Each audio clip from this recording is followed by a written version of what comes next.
कविता लिखा भल पाउथवा झीटी केबे कौन कवितार उतारी पारे निज छाती तलर दुख जंत्रणा असहायता।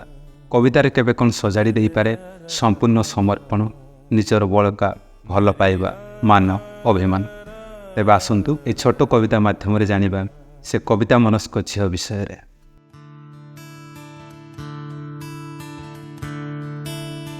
जीवन को नीति नीति बखाणी बसुवा से कविता मनस्क झील शब्द खोजी बुले एकांत निरलारे। सकाळर उषुम किरणरू सजफुटा गोलाप देहरु झरी पड़ुवा काकर बिंदुरु से शब्द सबको तोली आनी सजाड़ी दिए सकाळ धूपरे। आ संज नई गला परे आस्थार चौरा मूलरे। से कविता को आंकी पारे रंग तुली धरी। से कविता को आंकी पारे रंग तुली धरी निदा घरे आकाश को घन नील करी।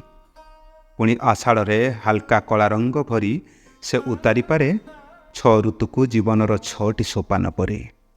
से कविता मनस्क झील आवरी बसे क्लांत अपराह्न को शब्दर टकईरे।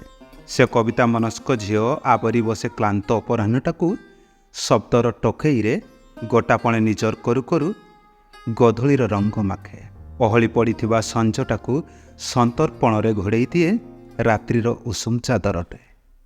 केते जंत्रणार उपशम पाई केते स्वप्नर अंक्रोदगम्रे ए राति खिनभिन हुए। निद हजे राति भिजे ओदा सरसर रातिर कविता लेखे।